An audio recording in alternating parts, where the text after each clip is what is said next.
وَإِذْ غَدَوْتَ مِنْ أَهْلِكَ تُبَوِّئُ الْمُؤْمِنِينَ مَقَاعِدَ لِلْقِتَالِ وَاللَّهُ سَمِيعٌ عَلِيمٌ إِذْ هَمَّتْ طَائِفَتَانِ مِنْكُمْ أَنْ تَفْشَلَا وَاللَّهُ وَلِيُّهُمَا وَعَلَى اللَّهِ فَلْيَتَوَكَّلِ الْمُؤْمِنُونَ وَلَقَدْ نَصَرَكُمُ اللَّهُ بِبَدْرٍ وَأَنْتُمْ أَذِلَّةٌ فَاتَّقُوا اللَّهَ لَعَلَّكُمْ تَشْكُرُونَ إِذْ تَقُولُوا لِلْمُؤْمِنِينَ أَلَّنْ يَكْفِيَكُمْ أَنْ يُمِدَّكُمْ رَبُّكُمْ بِثَلَاثَةِ آلَافٍ مِنَ الْمَلَائِكَةِ مُنْزَلِينَ بَلَىٰ إِنْ تَصْبِرُوا وَتَتَّقُوا وَيَأْتُوكُم مِّنْ فَوْرِهِمْ هَٰذَا يُمْدِدْكُمْ رَبُّكُمْ بِخَمْسَةِ آلَافٍ مِنَ الْمَلَائِكَةِ مُسَوِّمِينَ وَمَا جَعَلَهُ اللَّهُ إِلَّا بُشْرَىٰ لَكُمْ وَلِتَطْمَئِنَّ قُلُوبُكُمْ بِهِ وَمَا النَّصْرُ إِلَّا مِنْ عِندِ اللَّهِ الْعَزِيزِ الْحَكِيمِ صدق اللہ مولانا العظیم۔ سورہ آل عمران کے یہ 13ویں رکوع کی ابتدائی آیات ہیں۔ یہاں سے یہ چوتھا سلسلہ تقریر شروع ہو رہا ہے جو غزوہ احد کے بعد نازل ہوا، اور یہ کوئی 8 رکوع یعنی سورت کے آخر تک 20ویں رکوع تک غزوہ احد کے مختلف پہلوؤں پر یہ تبصرہ ہے۔ آپ جانتے ہیں کہ 3 ہجری میں یہ غزوہ پیش آیا۔ احد مکہ سے کوئی 4 میل کے فاصلے پر یہ پہاڑ موجود ہے۔ کفار کو اس سے 1 سال پہلے اپنی شکست کا بڑا رنج تھا، یعنی 2 ہجری میں غزوہ بدر پیش آیا، اور مسلمانوں کی ایک قلیل تعداد نے یعنی 313 نے کفار کے بڑے لشکر کو جو کہ ان سے 3 گنا تھا، 1000 کے لگ بھگ تھا، اسے شکست فاش دی، بھاگنے پر مجبور کیا، اس کی بڑی قیادت جہنم واصل ہوئی اور بہت مال غنیمت بھی ہاتھ آیا۔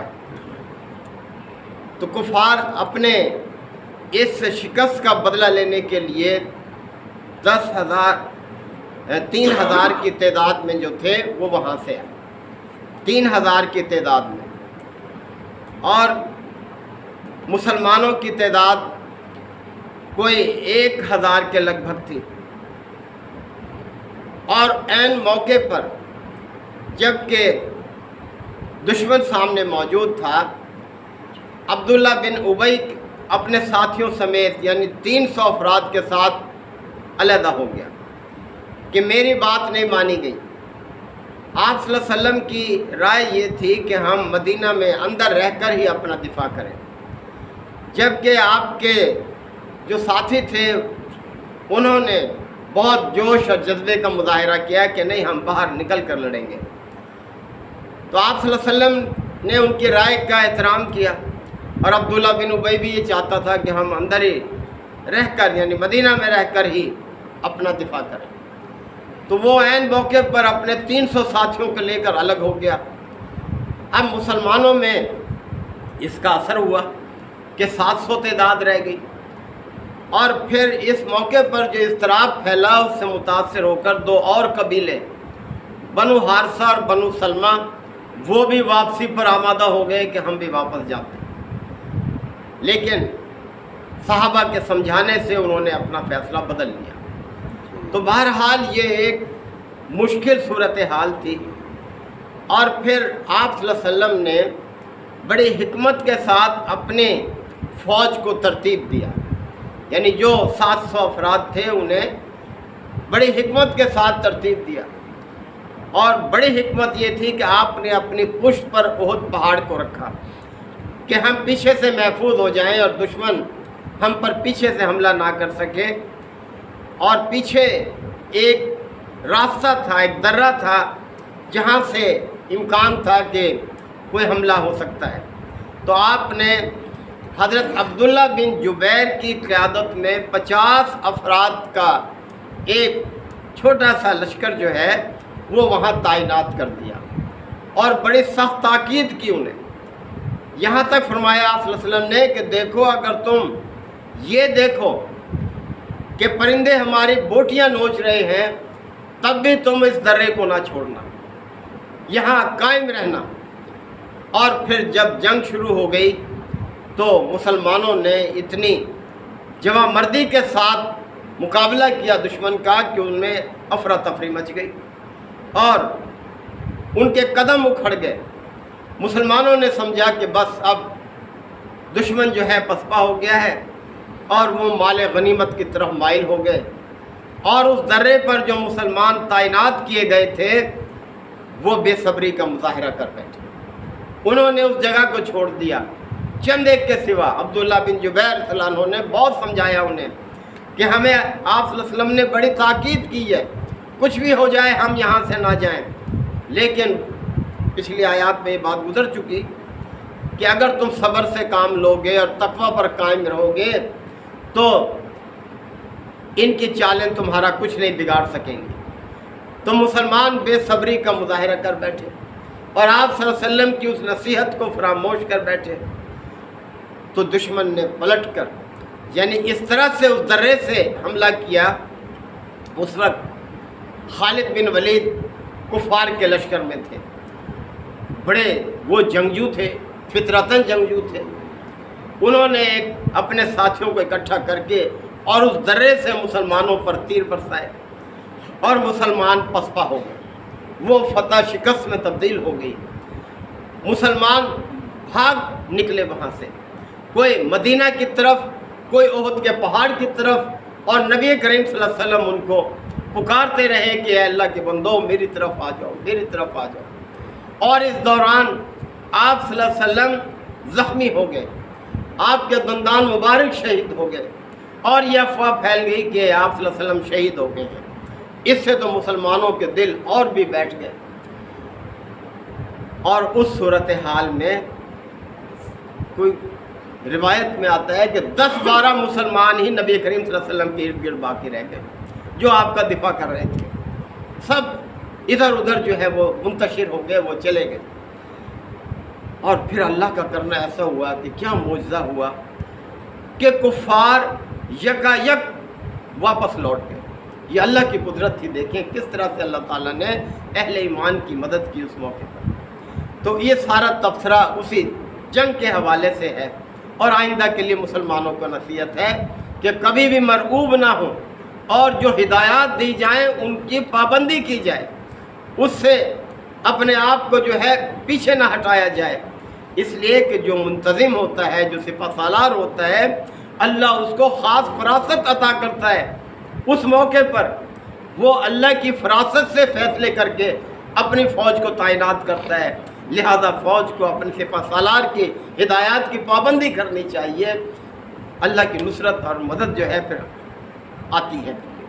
تو فرمایا جا رہا ہے کہ وَإِذْ غَدَوْتَ، اور اے نبی صلی اللہ علیہ وسلم مسلمانوں کو یہ بات بھی سناؤ کہ جب اِذْ غَدَوْتَ مِنْ أَهْلِكَ، کہ آپ صبح سویرے نکلے تھے اپنے گھر سے، یعنی صبح کا وقت تھا جب آپ نکلے تھے، تُبَوِّئُ الْمُؤْمِنِينَ مَقَاعِدَ لِلْقِتَالِ، اور آپ مومنوں کو جنگ کے لیے جگہ جگہ تعینات کر رہے تھے، انہیں ان کی جگہ بتا رہے تھے۔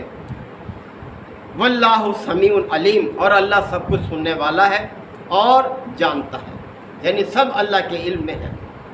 اذ ہمت طائفتان منکم ان تفشلا، اور وہ وقت بھی ذرا یاد کرو جب تم میں سے 2 گروہ وہ بھی پھسل چکے تھے، یعنی کس طرح سے وہ ہمت ہار بیٹھے تھے۔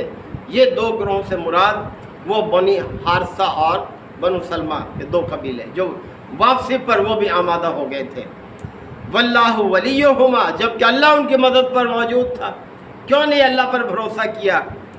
اگر وہ عبداللہ بن ابی چلا گیا تھا تو کوئی بات نہیں، وہ تو تھا ہی منافق، اپنے ساتھیوں کو لے کر اس موقع پر چلا گیا۔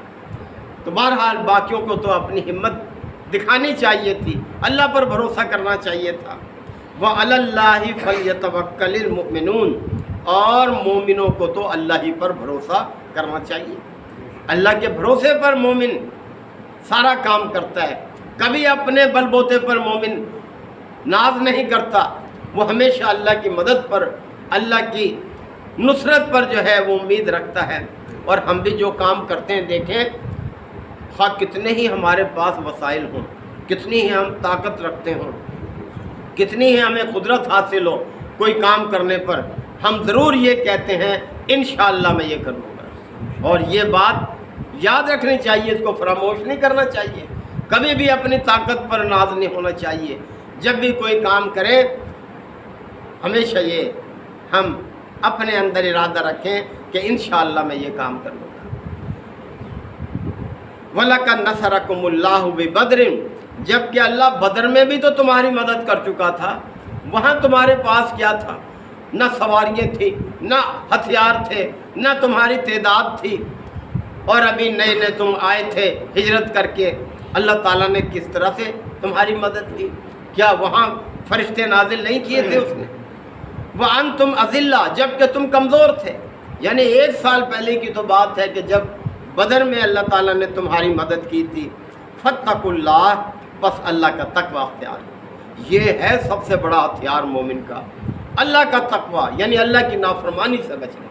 اور اللہ کی نافرمانی سے بچنا رسول کی نافرمانی سے بچنا۔ رسول کی نافرمانی اللہ کی نافرمانی ہے، رسول کی اطاعت اللہ کی اطاعت ہے۔